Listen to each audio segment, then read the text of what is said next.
One. Good morning and welcome. Welcome to our 2020-2021 online convocation. Before we get started, we will do our Pledge of Allegiance. So please rise for the Pledge of Allegiance.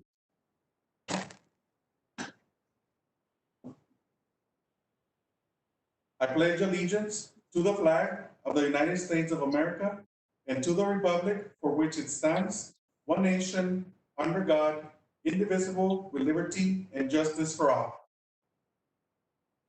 And now we will pause for a moment of silence for El Paso Strong and San Strong.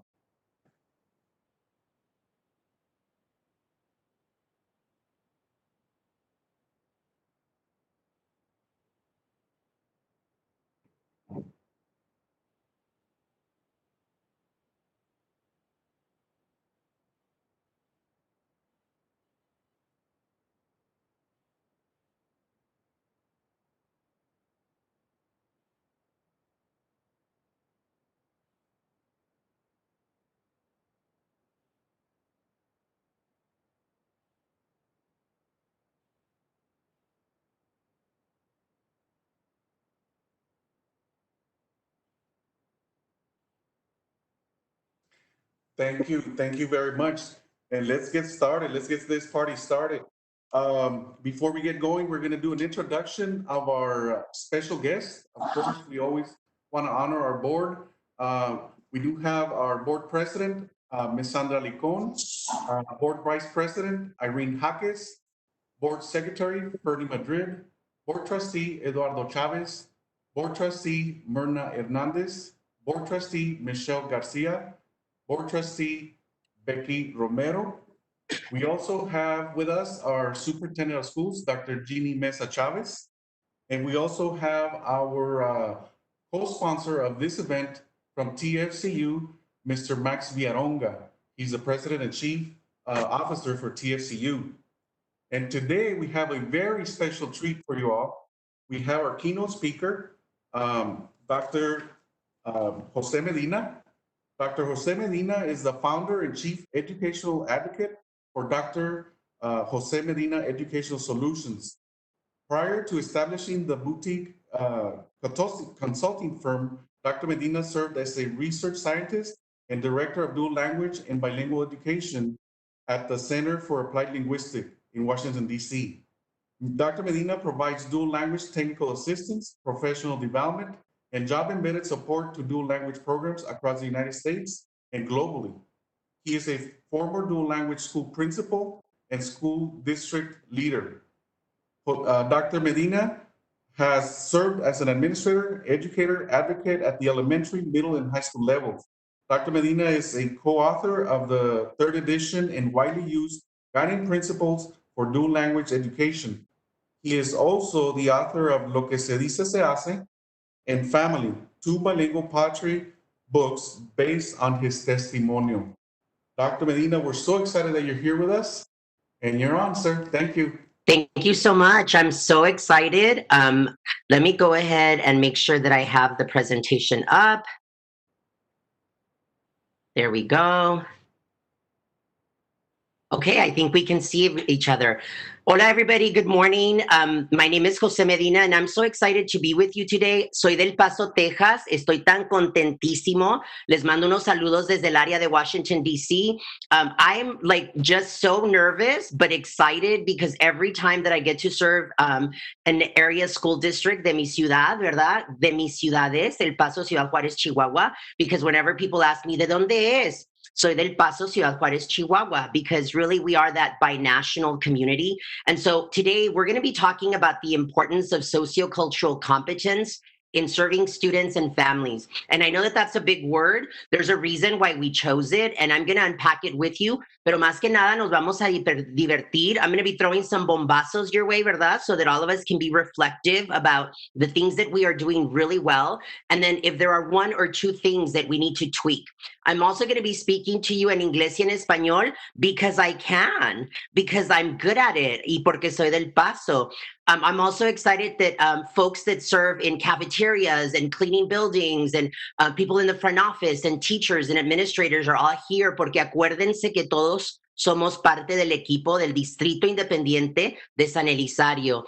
In a moment, I'm going to share a little bit about my testimonio. And my dad, mi papá José Luis, actually was a custodian at a school, an elementary school in Socorro, I.S.D. So I have so much respect for every member of the team. And don't worry, I'm going to love on you equally, pero también les voy a echar bombazos equally. Así es que comencemos. So this is my contact information. If you are not following me on social media, really the question is why not, ¿verdad? Porque comparto mucha investigación, a lot of research.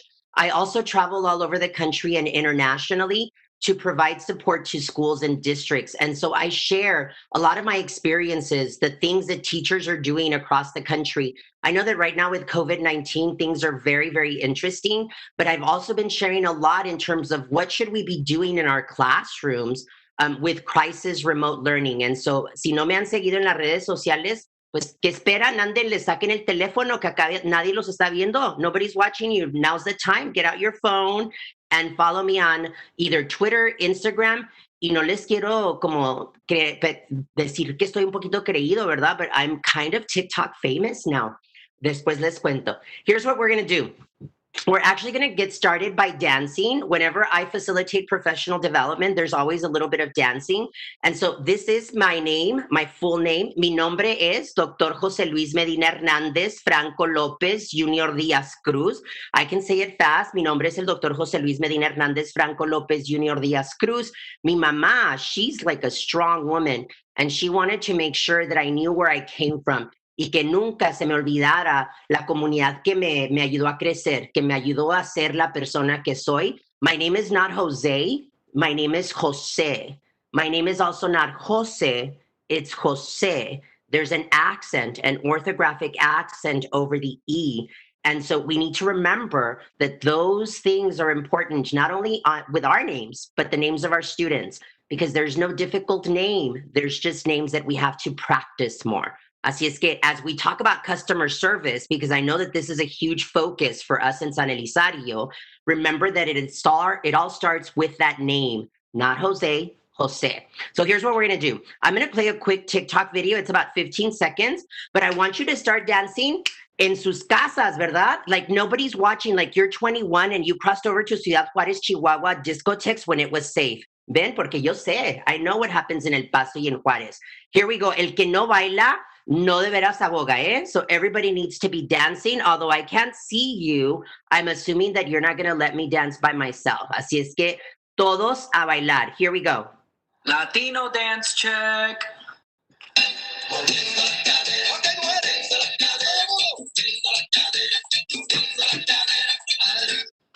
Ahora sexy, sexy. Ándale, dale, tú también, muévele. Cumbia, en la quinceañera, en el bronco. Woo. Ay, I know what you're thinking. You're thinking, Latino dance check. You're thinking, who is that short researcher and why is he dancing? I thought that this was going to be very boring. You thought wrong. I'm from El Paso. And so even though I am a leading language researcher and I travel and serve all over the world, at the core, I'm a kid from El Paso, Juárez. And so, of course, I needed to come to you with some music. But I want you to know that even if I'm presenting in Hong Kong or Beijing or Europe or Latin America, like I always talk about El Paso, Juárez, and I always dance because that's what you all have instilled in us, your students, and will continue to do so.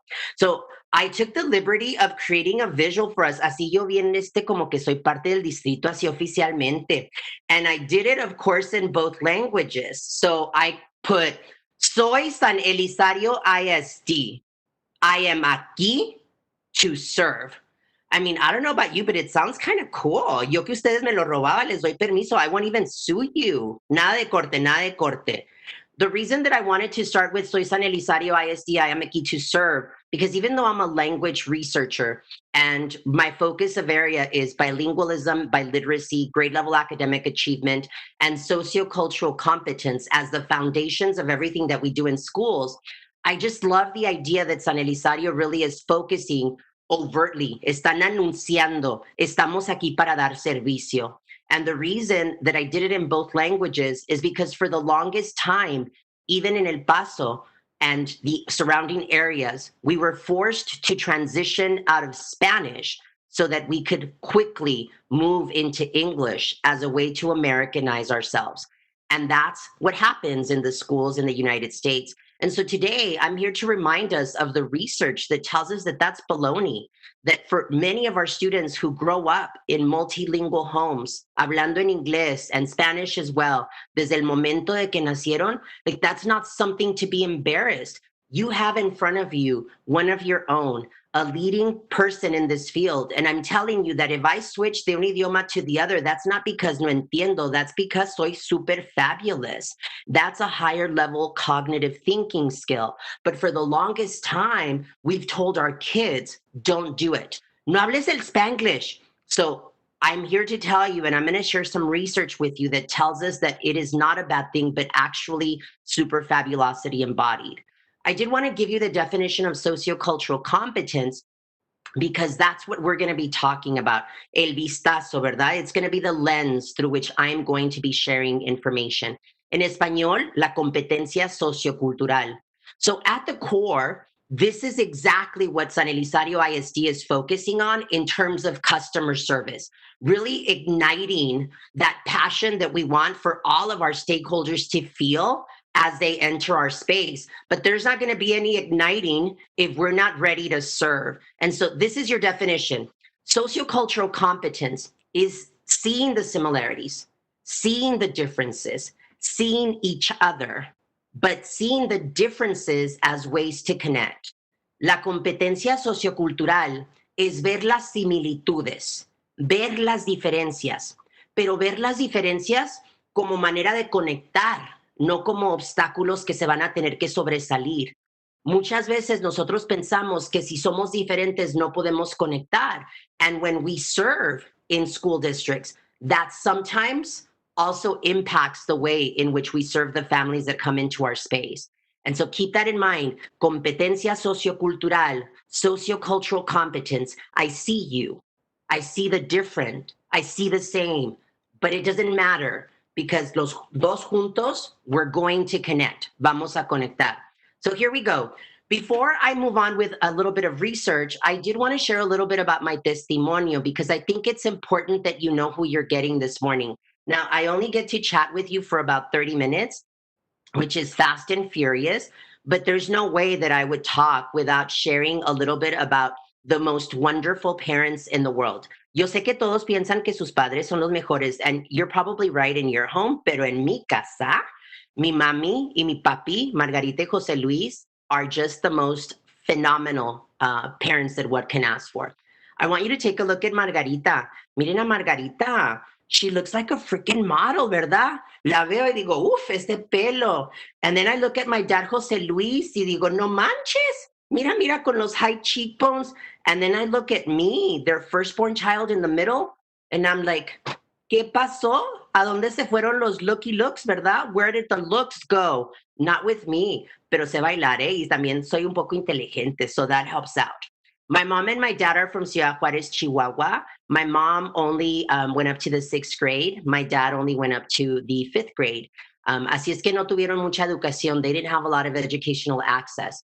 But one thing that I want to remind you of is that degrees don't make us educated. In Spanish, there's this way that we use the word educado. My parents may only have had an elementary education from Juárez, but they are among the smartest, most educated, los más educados that I've met. And I know a lot of really smart researchers, and they don't hold a candle to Margarita and José Luis. Margarita are really hardworking, just like most of the parents that we serve. And they came to the United States with a dream that their children would be able to do better than they did.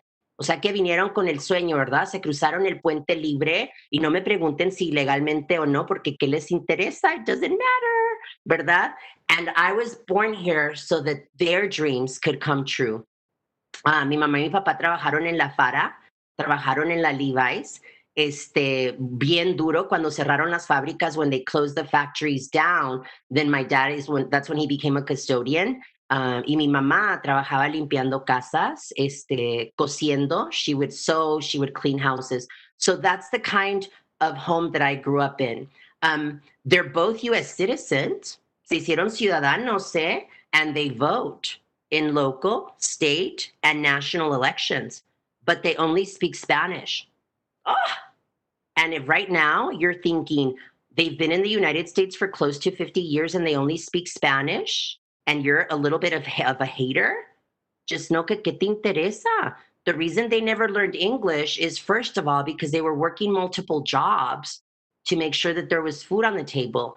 And they're brilliant. They actually know more about US history than most people. They just happen to know it in Spanish. And at the end of the day, isn't that what matters? Miren, no les puedo ver la cara, pero sé que ahorita están con la lengua así de fuera. You're like, este chaparrito just came in and he is like throwing bombazos, ¿verdad? I don't want you to feel bad for my parents, though, because my parents have traveled all over the world. They have a great son. His name is me. And so about 15 years ago, I decided that we were going to go ahead and take him on a trip of a lifetime once a year. Así es que como ellos siempre querían viajar, fue lo que les regalé primero. My parents have been to Russia. They've been to Norway, Sweden, Germany, Finland, England, France, Spain, Italy, Greece. I mean, some of you right now that are multilingual and teachers, and you're thinking, damn, I've only been to Seattle. Ándale. ¿Ves? Mi mamá y mi papá all over the world because they deserve it. And most of the parents in San Elizario, most of the families that you serve also deserve that. This is my elementary school. When I was born in central El Paso. We lived right there, like by Montana and Copia. And so this is Alta Vista Elementary School on Montana Drive. I was a very nervous child, super nervioso. And when my parents took me to kindergarten, I didn't speak any English whatsoever. No hablaba nada en español. Y como era muy nervioso, cuando me llevaron al kinder, comencé a pegar, comencé a gritar, me oriné. I was punching, I was kicking, I was running out of the school. And after several weeks, the principal kicked me out of school. Now, as a former principal, como una persona que fue director escolar, like that kills me that I was a child that really needed that educational support. And this principal, who by the way was Latino and spoke Spanish, kicked me out of school. Le dijo a mi mamá, es con él no podemos, tiene que madurar, he needs to mature. And so my mom had to quit her job. At that time, she was working in La Levi's. She quit her job at La Levi's to take care of me while I got kicked out of kinder. And that year, she taught me how to read in Spanish. I don't know if you know the methodology, but it's called literacy by pellizco. And so she me daba, ándale, esdrújula sobre esdrújula aguda. And so by the time that I got through that kinder year at home, I was actually a really good reader in Spanish. Not that anyone cared, not that anyone asked. I went back as a first grader to Alta Vista and I did the same thing. I punched, I kicked, I peed on myself. I would run out. And the principal once again kicked me out, which, by the way, it was illegal because the US Supreme Court case, Lau versus Nichols, had already come down, which gives rights to students who are learning English in US schools. O sea, que era totalmente contra la ley. Pero pues mi mamá y mi papá, because they didn't know how to advocate, they actually just left embarrassed that their firstborn son was such a mess. My godmother, mi madrina, Lupe, had been in the United States a little bit longer. And so she told my mom and my dad, llévalo con las monjas, take him to the nuns. The nuns will fix him. Las monjas te lo van a componer. And so as a 6-year-old, they took me to St. Patrick's Elementary School. I'm sure you've seen it in downtown El Paso. And on that first day, I did the same thing. I was nervous because I didn't speak English. And so I punched and kicked and peed on myself. La diferencia fue que la directora escolar, the principal, asked the nurse to bring in a gurney, una camilla, from the nurse's office. And the principal proceeded to tell my very young parents in their early 20s to hold me down on the gurney, que me detuvieran. And at that moment, the principal actually strapped me to the gurney. Me ataron a la camilla. They rolled me into my first grade classroom. And I still remember my mom and my dad, ellos recién llegados, o sea, nuevos al país, and seeing their firstborn child rolled into his first grade classroom in a puddle of his own urine. But because they believed in the educational system and they thought that teachers and principals knew what they were doing, they said nothing. Hoy en día es el único tema que honestamente mi mami y mi papi todavía no pueden hablar. Like, they tell me, mijo, discúlpanos, la regamos, no sabíamos, no entendíamos. We didn't know. And I tell them, don't worry. I mean, I'm glad that it happened to me because at least it didn't happen to my brother Gilberto or my sister Vanessa. And I don't want you to think that I'm telling you so that you feel bad, because if it hadn't happened, maybe I wouldn't be the fierce, ¿verdad? Advocate that I am, abogando por la gente, causando desmadre in the name of equity and social justice, because that's what we're about. And so I tell my parents that it's okay. I do tell you though, because most of us in education are good people. Whether you drive a bus or you facilitate instruction in a kinder class or you're a high school teacher, most of us are good people. But each one of us is a big hot mess. And sometimes we don't realize it. And so in San Elizario, there are still kids being tied to gurneys. They're not physical gurneys and physical straps. But the moment that we tell a child, you have to transition to English, that's the moment that we are no longer customer service driven. That's the moment that we tie that child to a gurney. The moment that we decide that we need to just force kids to to speak in English in the classroom because it's the United States, that's the moment that we are actually tying kids to gurneys. If we don't have special education teachers that are able to serve in Spanish, especially as you enter the world of dual language, then we're tying kids to gurneys. And if you're somebody that once in a while will think bad of a family from San Elizario and you'll say things, ay, pero es que ya conoces a esa familia, that's the moment that you tie a kid to a gurney, that you tie that family to a gurney. And so those are the things that we need to remember. Now, at St. Patrick's, I was called a mojado, a wetback, a beaner, a faggot. I don't know if you've noticed, but I have a higher pitched voice. And so it's always been something that has been thrown my way, but I'm the stronger for it. And so as we engage, as we begin in this COVID-19 world, my question to you is, as a San Elizario employee, as a member of the team, are you truly fully committed to serving students, families, and all community members? La mera neta, no me digan mentiras. Como un trabajador, como un empleado del Distrito Independiente de San Elizario, ¿están listos, listas, preparados, preparadas para causar disrupción? Si eso quiere decir que vamos a abogar por las familias que servimos, que apoyamos. And that's a very difficult question. And if you're right now thinking, well, I don't know, it's just that, then that means no. That means that you need to reflect, because to serve in San Eli means that you're willing to stand up when others fear to do so. If it is what is best for students, and if it is what's best as we serve families and the communities in which they live in.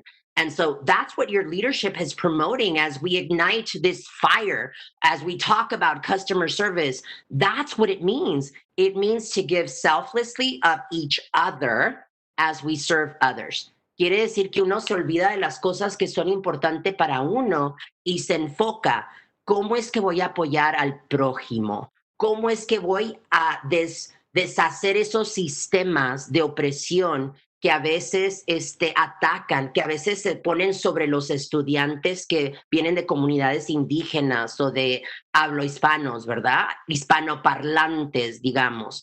So keep that in mind. Now, I did want to tell you that I'm super excited that San Elizario will now have a dual language program starting este año que viene.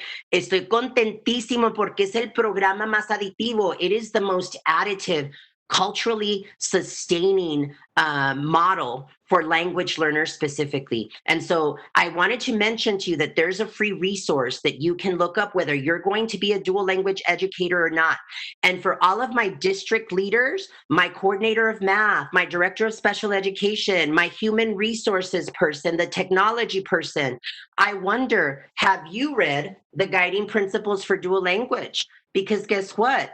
The moment that there's one dual language classroom in Saneli, that's the moment that you all became a dual language district. You're welcome. So that means that if you don't know how you're going to support dual language, if you were like, oh, it's just something that's happening over there, then guess who the oppressor is?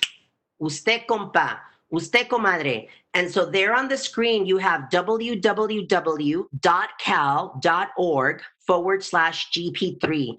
You can get your free copy of this book so that you can begin to read it. This is what guides dual language programming throughout the country y también internacionalmente. Así es que es el recurso que se utiliza más frecuentemente que todos los demás.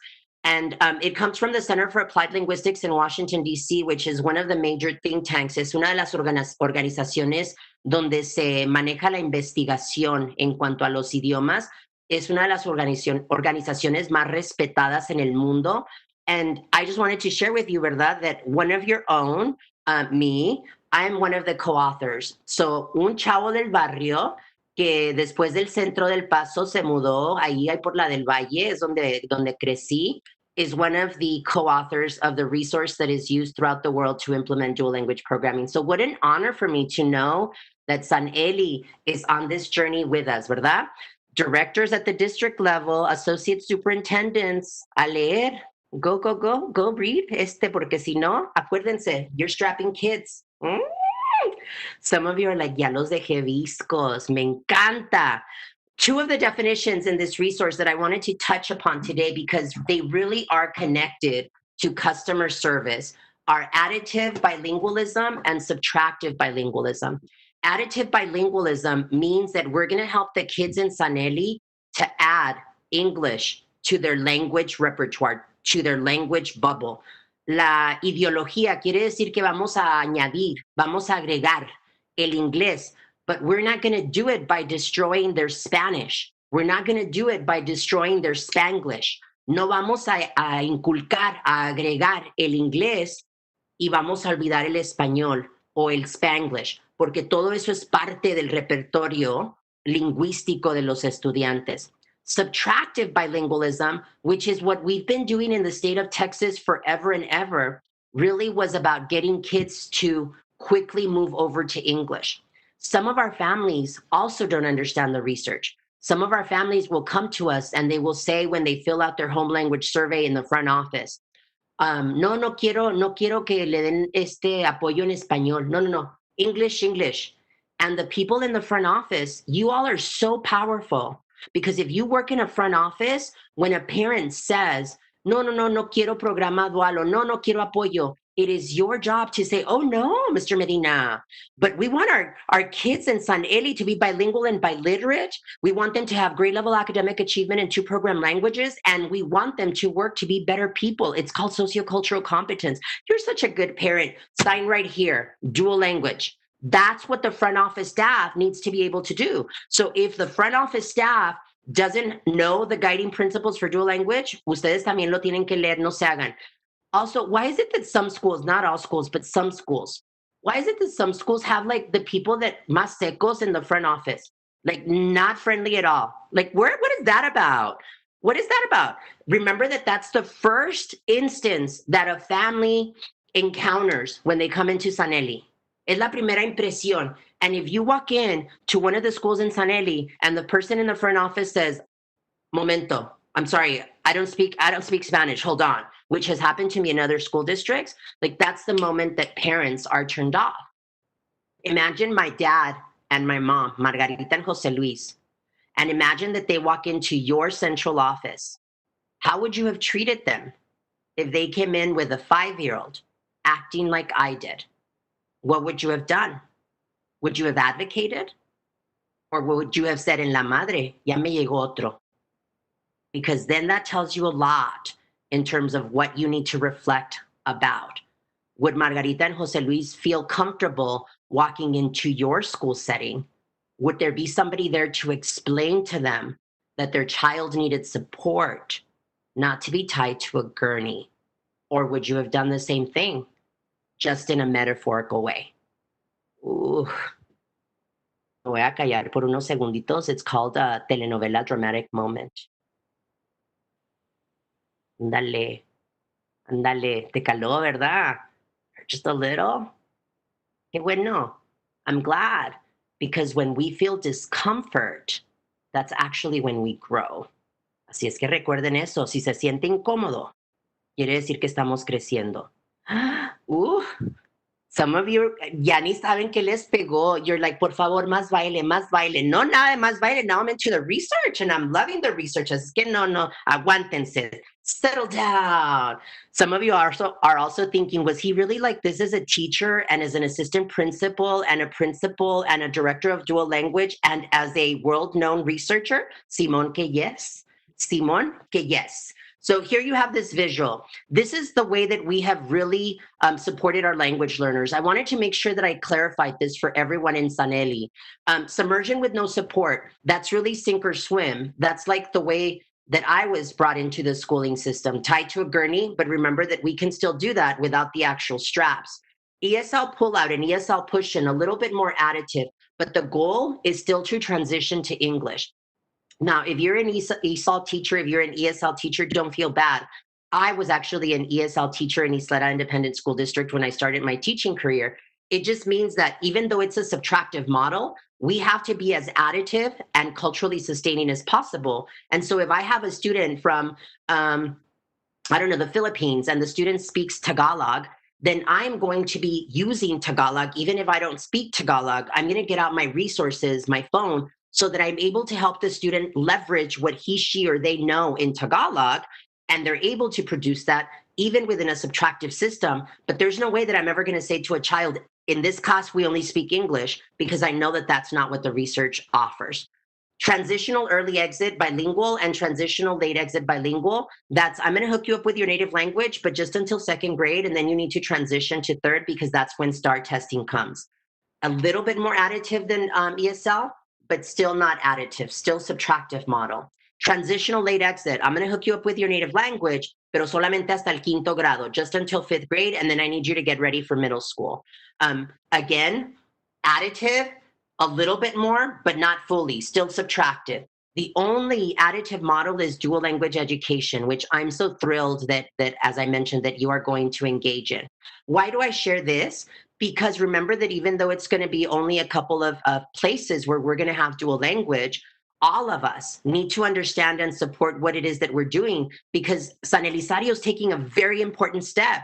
They're drawing a line in the sand, están diciendo, no, en este distrito le damos valor al idioma del español, y en este distrito vamos a seguir la investigación y vamos a hacer lo que dicta esa información para poder apoyar a nuestros estudiantes para que alcancen estas tres metas, so that the kids can accomplish these three goals. It's not good enough for our kids to be bilingual. Our kids from San Eli have to also be biliterate. Tienen que ser bilingües y tener la destreza de lectoescritura en dos idiomas, so that they're able to listen, speak, read, write, and also make cross-linguistic connections. Tienen que tener éxito en los dos idiomas. So our kids in San Eli really should be able to maneuver content in both program languages. And look at the third goal. Mira de dónde vino. Sociocultural competence, which everyone is talking about, especially right now with the Black Lives Matter movement, really comes from this ideology that kids have to see each other, see the similarities, ver las diferencias, ver las similitudes, but seeing those differences as ways to connect. So I hope it's all making a good vision, an image for you in the journey that San Elizario's taking en cuanto a servicio a los demás, ¿verdad? I love this quotation from Gloria Sandua. So if you really want to hurt me, talk badly about my language. I am my language. Until I can take pride in my language, I cannot take pride in myself. So I want you to know that your leadership asked me to speak in both languages. I was asked. Me pidieron que usara el español también como parte de la presentación. But I want you to know that I'm very capable of facilitating this keynote completely in English. También tengo la destreza para dar esta información completamente en español académico porque soy súper fabuloso y tengo la destreza de lectoescritura en ambos idiomas. But the reason that I like doing it in both languages is porque soy pocho and proud. For the longest time, especially in border towns, we have been made feel inferior, like we don't belong in either place. Nunca fui suficientemente mexicano en Juárez, and I was never sufficiently American in El Paso. And so our kids, the communities we serve, are in this weird space. But then all of a sudden we'll say things to them like, you don't say that. No se dice así. No se dice pos. Se dice pues. The moment that you say that is the moment that you strap that kid to a gurney, because you know what? You do say pos and mucho and aiga and parquear and planching. And you know why you say it? Because our families say it. And the moment you destroy my language is the moment you destroy me, your student, and that parent. And if you're somebody who's English monolingual and it's really annoyed you that I've been speaking in both languages, think about customer service. Because guess what? A lot of your students have had to deal with that their entire academic careers, with people telling them that they should not speak Spanish. And so if you're annoyed that I'm speaking both, you're welcome. You're really, really welcome. De nada. That means de nada. Ooh, I'm feeling good. I wish I was there in person to feel the energy. I mean, maybe somebody would be throwing tomates, but I love tomates, ¿verdad? Me encantan esos tomates. Now, it's almost time for me to log off, but I wanted to share a tool with you. So this is a great tool. It's called the 4 reflection questions. Anytime that we're about to make a bad decision, if we are focused on customer service, if we want to ignite passion in those that we serve, and we're about to say something mean or do something that is inappropriate, then ask yourself the 4 reflection questions to center you. Who am I? Who am I not? What do I believe in? And what do I need to do as I serve others? ¿Quién soy? ¿Quién no soy? ¿Qué creo y qué tengo que hacer al apoyar a otros? And I want you to know that I'm a big mess. Yo soy un desbarajuste.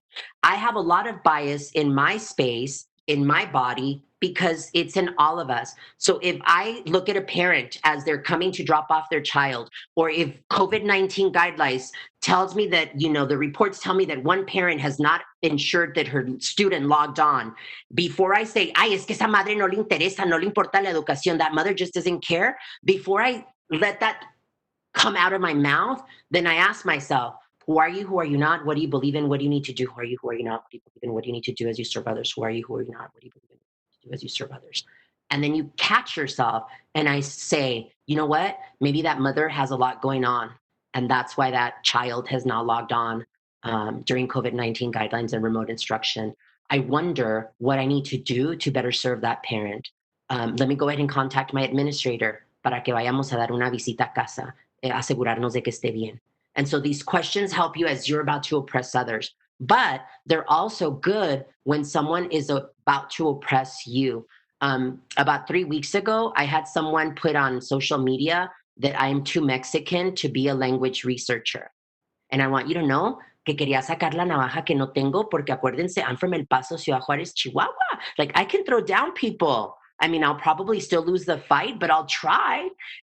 But instead, I asked myself, who are you? Who are you not? What do you believe in? And what do you need to do as you serve others? And so I responded by teaching, because teaching happens one conversation at a time. Keep that in mind. I hope that you steal this. I hope that your district puts it on posters and sends it to every classroom so that we can teach it to our kids as well. There are students that are using this all over the country, as well as in Asia, Europe, and Latin America. Finally, I did want to remind you, I actually wrote a book called Lo que se dice se hace. There you see the cover. It's my entry into the schooling system, and there are teachers that are using them in monolingual and in dual language and bilingual settings all over the country.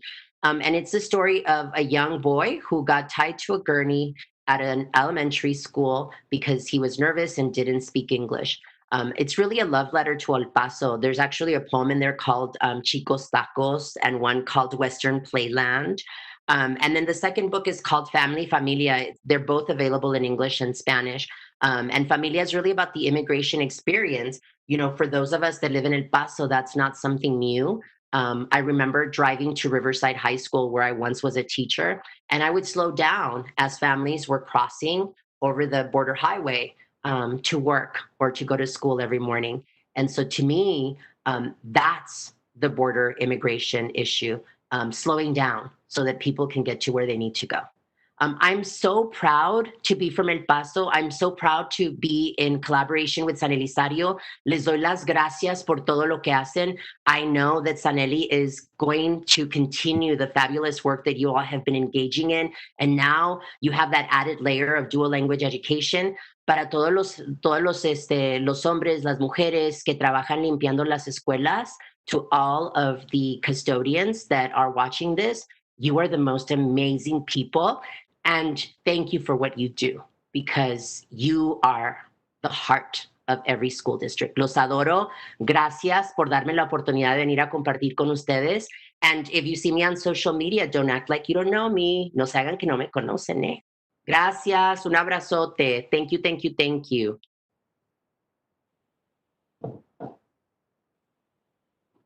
Thank you, Dr. Medina, for those awesome words and for the dancing this morning, much needed. I know you can't hear all of us, but we're over here clapping, and I'm sure everyone at home is too.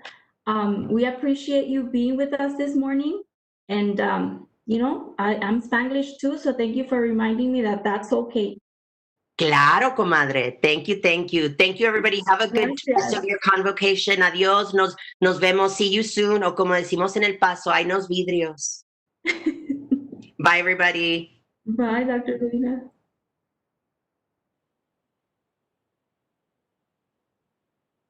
All right. So good morning, everyone. Thank you for joining us this morning. We're so excited to be with you even from a distance. Dr. Medina just has this energy to him. And if you don't follow him on TikTok, please do. He puts out some amazing inspirational videos. So I highly recommend it. I am here to announce and acknowledge our Teachers and Employee of the Year for 2021. And I will start with our elementary district teacher of the year, who is Lourdes de Leon from Alfonso Borrego Elementary. We also have Miss Adriana Castruita from GEMS, An Garcia Enriquez Middle School. She is our secondary teacher of the year. And we have our employee of the year, Ms. Nora Garcia from Alarcon Elementary. She is a counselor over at Alarcon Elementary. I just wanted to acknowledge their service and thank them. I know they have been hard at work. Our teachers of the year did have their July 14th interviews with the region. They're getting ready for the meet and greet August 5th, 2020. And then they'll have the announcement, the actual virtual gala on August 8th. So I will be putting out information. Please log in, support them. They're working hard for us, and I'm sure they will represent us well. So thank you again to our teachers and employee of the year. I will now turn it over to Dr. Segovia to introduce our partner event. Thank you, guys. Thank you, Mrs. Cruz. Thank you very much. And congratulations again to our Teachers of the Year, Mrs. De Leon, Ms. Castrita, our Employee of the Year, Ms. Garcia. Congratulations to you all. So now it's an honor and privilege to introduce our partner in it from TFCU, Mr. Max Villalonga. Mr. Villalonga is the President and Chief Executive Officer of TFCU since 2014. TFCU was originated in May of 1936 and has over 730 million assets, 9 local branches, and over 63,000 members. Mr. Villalonga has built his experience working in a variety of industries and has worked for such notable organizations as the Home Depot and the United States Marine Corps. Mr. Villalonga is a graduate of Texas A&M University with a bachelor's in business administration, the University of Texas at Dallas, with a master's of business administration in the Global Leadership Program, Graduate School of Retail Banking at Fordham University, and he is a certified executive. Executive. Mr. Villalonga has been married to a San Antonio native and fellow Texan and graduate for 21 years. They are parent to one children, Sarah, 17 years old, and Rachel, 13 years old. Excel in school and enjoy reading, art, music, sports, the outdoors. Mr. Villalonga currently is involved on the board of trustees for the Paso Symphony Orchestra in Paso Greater Chamber of Commerce, board of directors, board of the National Network of Latino Community Professionals, advisory board of the Boy Scout Yucca chapter of El Paso, and he represents Texas in the C2NA Consumer Protection Subcommittee. Not to mention that he and TFCU are proud sponsors of our convocation for a second year, and they also sponsored our senior science this year. So thank you for that, Mr. Villalonga. And with that, here is Mr. Villalonga.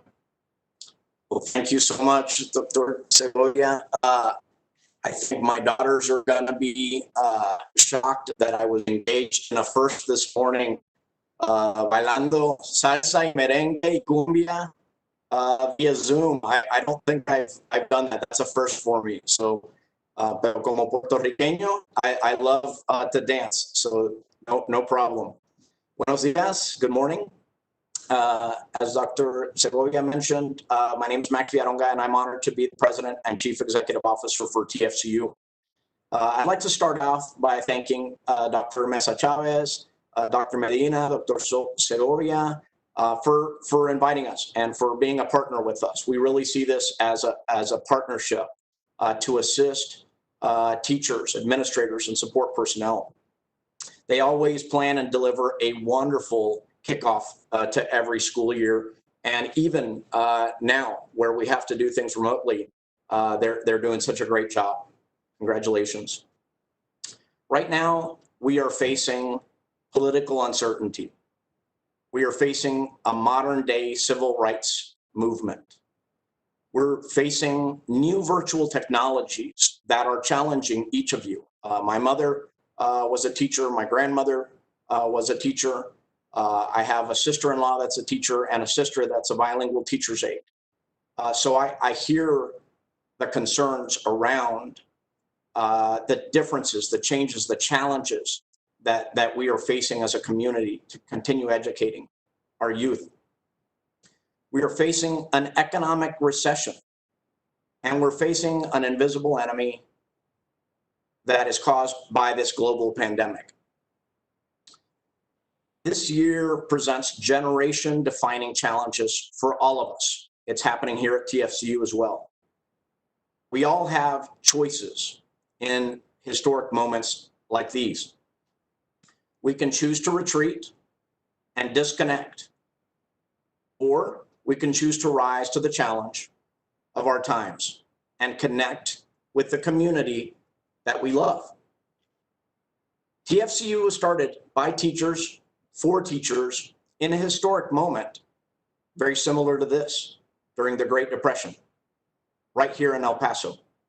84 years later, we continue to serve over 63,000 teachers, administrators, support personnel, students, and their families.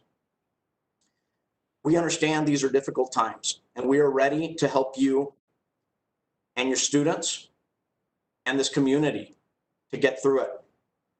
Whether you need a loan or a refinance, you need deposit products, we're here for you, okay?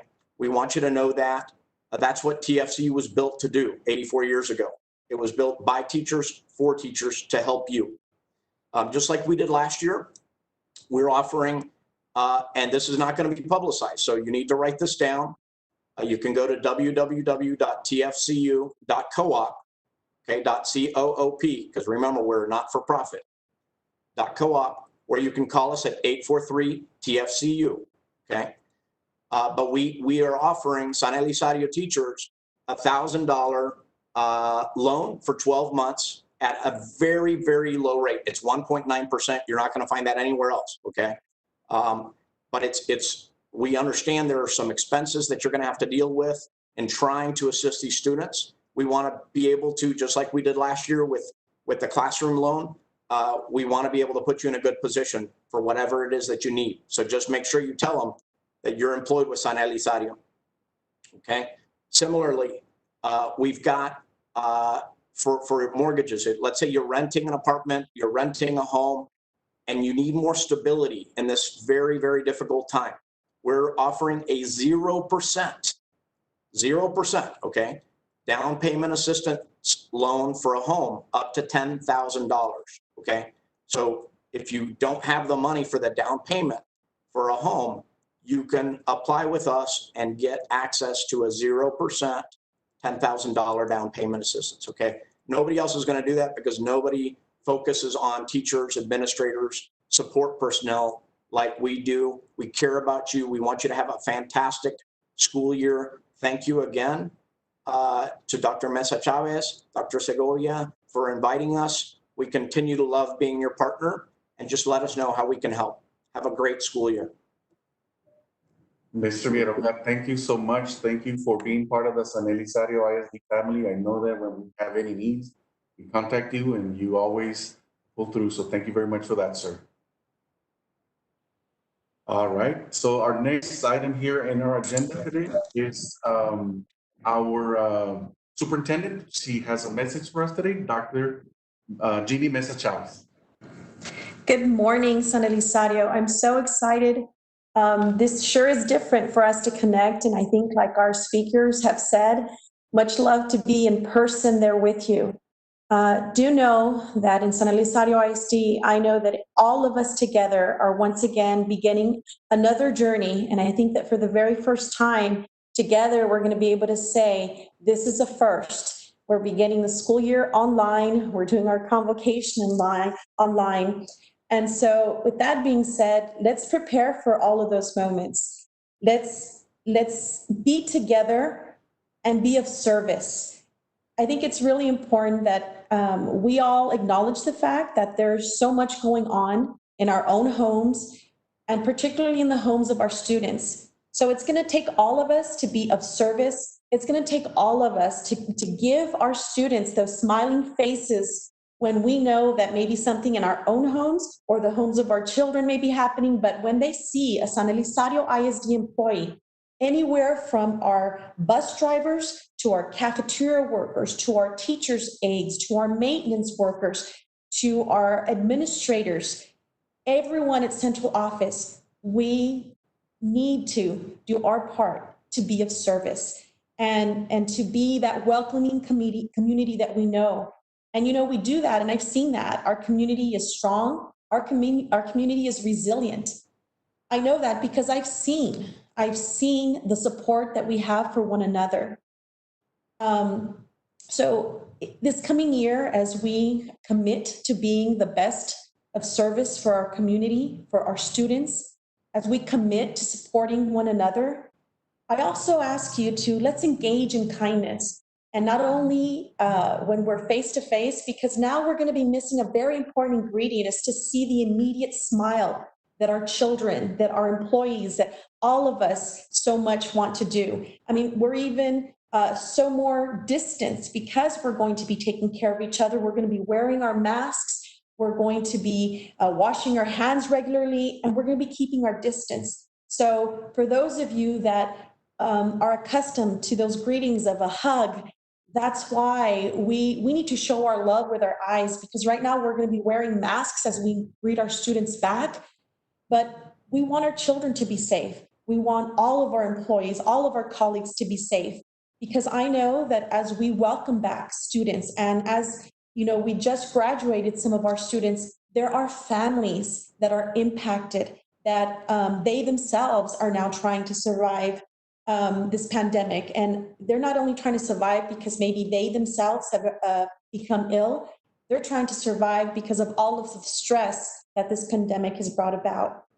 So Our theme this year has been and continues and will extend to being of service.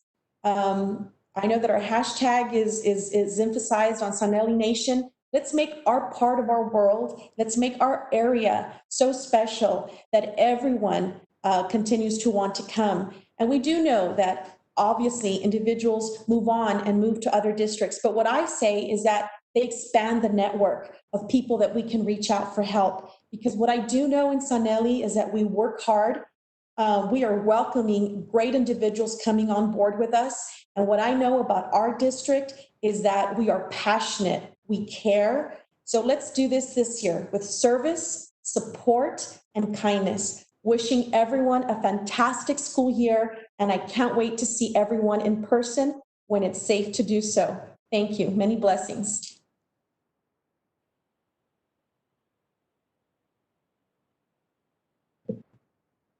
Thank you, Dr. Mesa Chavez, for your message this morning. We also send you some virtual claps because we can't see everybody else, but at least we see each other here in the panel. Next, we have one of my favorite moments of every year, which is recognizing the years of service of employees that have reached either their 5, 10, 15, 20, 25, and 30 years of service in San Elizario ISD. So on behalf of the Board of Trustees and all of us in Sanelli Nation, we thank you for your service. So we will begin with our 5 years of service employees, and then we will go all the way to the 30 years. So Horacio.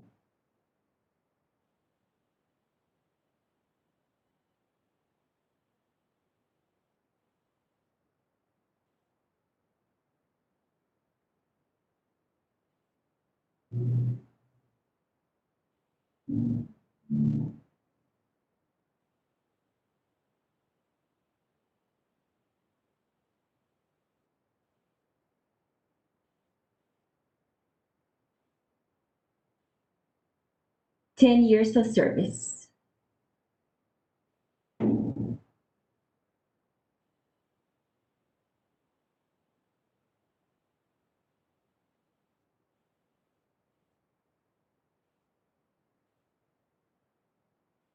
We will recognize employees with 15 years of service now.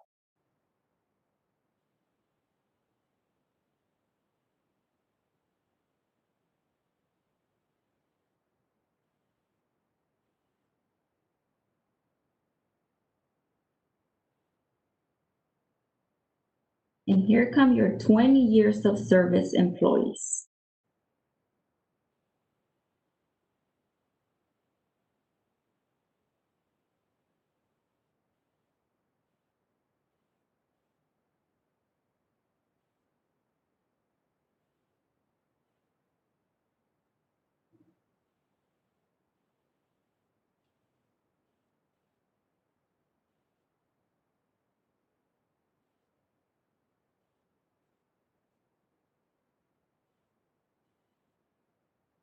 Now we have employees with 25 years of service who joined the nest back in 1996.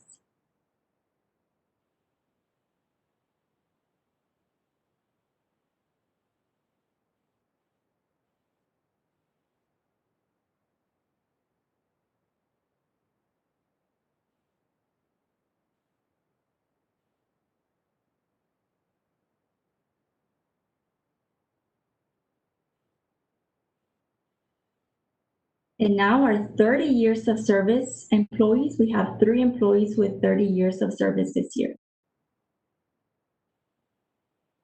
Ms. Berta Barrera, our special education aide.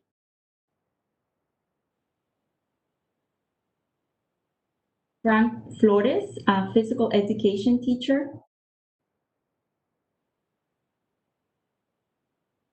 And Mr. David Macias, child nutrition manager.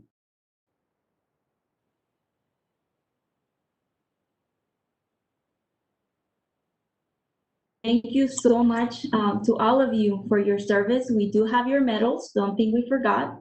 So we will be contacting you very soon so that we can give you, each of you, your years of service medals. So thank you so much on behalf of the whole HR team. We appreciate you, and we can't wait to see all of you. Stay safe. And I almost forgot. I have to introduce our performance of the day. This is our students from Ms. Montaños' class.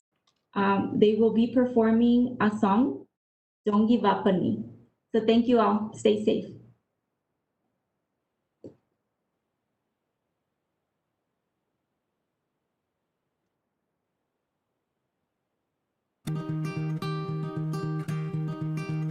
I will fight.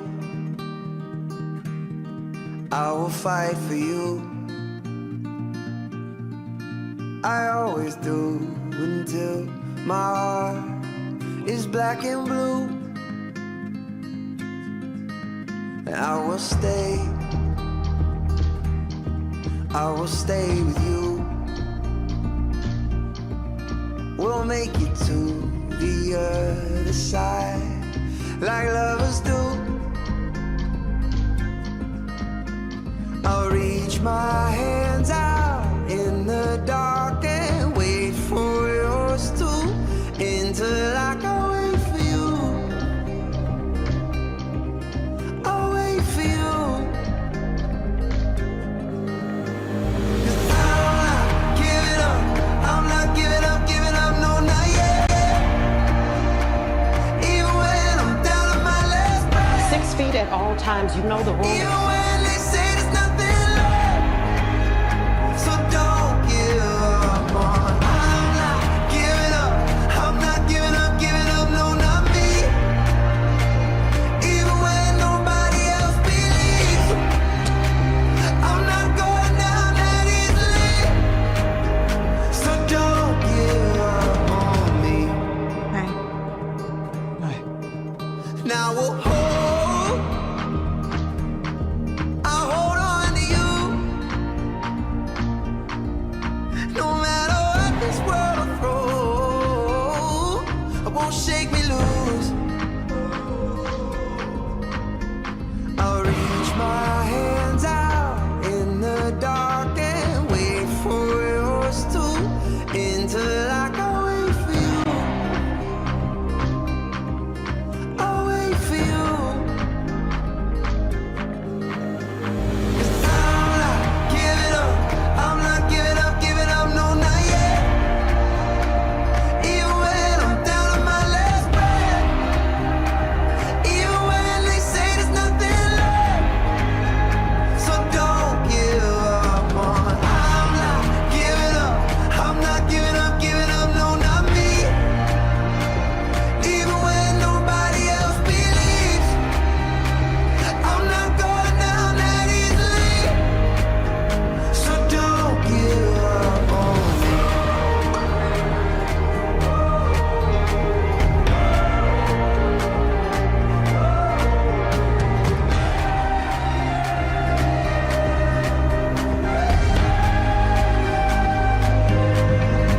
I will fight. I will fight for you. I always do until my heart is black and blue.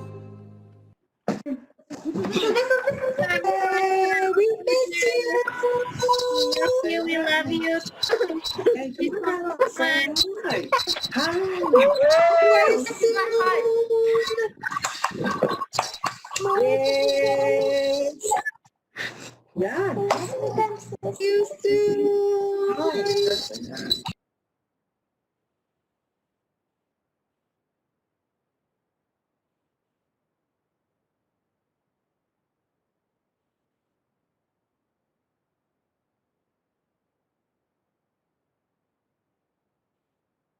Thank you once again, Ms. Montaño, for this performance. We want to thank Iliana Vigil, Kate Luna, Emily Sotelo, Carlos Garcia, Italia Silva, and again, Ms. Montano for this performance. Thank you so very much.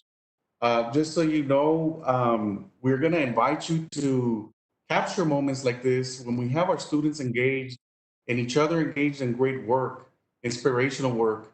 We're going to invite you to use our hashtag @SanEliNation. I have it here, @SanEliNation. and tweet it out so we could promote it out to the entire world, really. So this group of students is just a small piece of the great work that's happening out there. So please be sure to use the Sanelli Nation hashtag as you promote our district with the great things that are happening.